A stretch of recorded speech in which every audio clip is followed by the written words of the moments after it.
We are all fascinated by what comes after the end of the world, when the dust settles and the remnants of humanity survive off radiated water and rat meat. Add to that build and farming mechanics with a dash of zombie hybrid action, and you end up with DEADCRAFT. We carried out a preview of the demo that adds more info about this game. I will leave a link on top of the screen right now. Please subscribe, like, all that jazz. Now, without further ado, let's see if this is worth playing. Life has gone to hell after a number of catastrophes wipe out a large portion of the world, reducing it to a Mad Max zombie-infested dystopia.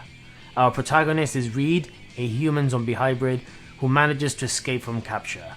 He is on a mission to return to the Ark and enact his revenge on the all-powerful dictator Nebron.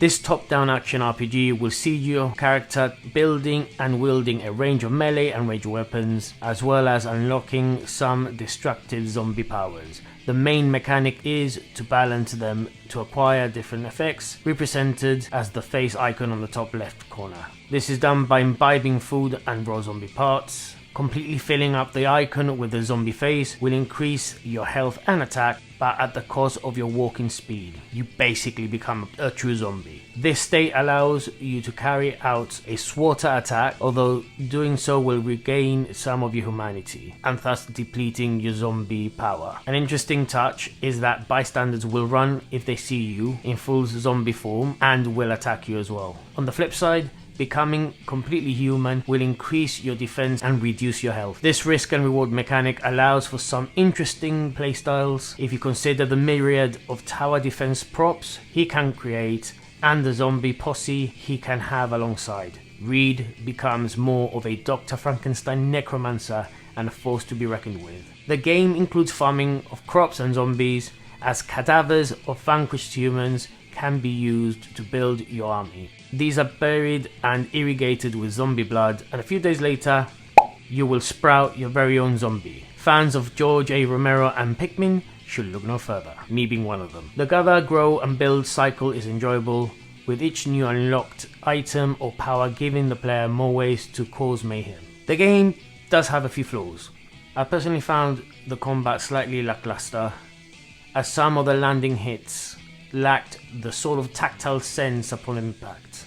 They lacked the oomph, I suppose, would be the best way to describe it. I found using guns far more satisfying. The side quests are a bit repetitious, with the majority relying on fetch this for that, etc. The game also has a bit of a problem with the survival mechanics. Reed needs to be fed and hydrated, which is standard, and his energy gauge depletes whenever he carries out an action, picking up an item, farming crops, fighting, and so on. If you do not rest up or replenish your energy, he is limited to just walking around, and attempting to carry out any action will cause him to die from exhaustion. This, in the early hours of the game, can be a pain, especially if you do not prepare properly. Another issue is the lack of workbenches in other areas other than your home, especially during the early hours of the game, as there is a lot of back and forth. Things do get a lot easier though. It's just a question of whether the player will be patient enough to go through all of it and see what's on the other side. The game has some voice acting of a decent standard, although lines tend to replay over and over, not to mention Reed's need to vocalize his taunts. The music is pretty good and it goes well with the theme of the game. I really like the visuals and art direction of the game. The developers have done a decent job of making this wasteland look macabre yet vivid. The animations do the job for the most part, and the Ben Day Dots comic style of the menu screen add to a nice touch. I did experience some frame rate drops, mainly in the art where there are too many moving pieces on screen, and did not deter from the experience. The splatter, fatalities and effects make them, if anything, a pleasure to watch. The game is out now and can be downloaded for $19.99 or the original equivalent, and there is a deluxe version which includes 2 DLC packs and goodies. There is a discount on both versions. Please check your eShop region. there are no news of physical release as of yet. I would think that they're probably waiting for all the DLC to come out, patch any issues that the game may have, which I haven't encountered any, and then maybe an organization like Limited Run may release a physical version or even special reserve.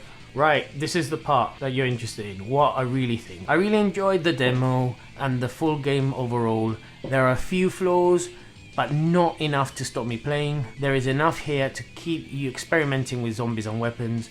The combat can feel slightly underwhelming at times, but the mixture of genres has in many ways worked well. This is no Animal Crossing, if you haven't noticed.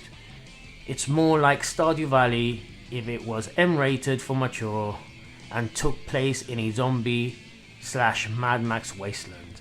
I believe that the price is right for what you are getting, and I recommend this to those looking for a top-down surviving RPG. That's survival farming game, by the way. 8 out of 10. Grow your own zombie. Thanks for watching, everyone. I would like to give a massive thanks to everyone who supported and helped create the last video we did on the channel, which was the Play Your Way collaboration video. I hope a lot of people have found it really useful and they can approach safe in our world and get exactly what they need. Please support them in any way you can. If you got any questions, just send me a message here, it's fine, or comment on that video. Stay safe, everyone, and keep on gaming. Peace.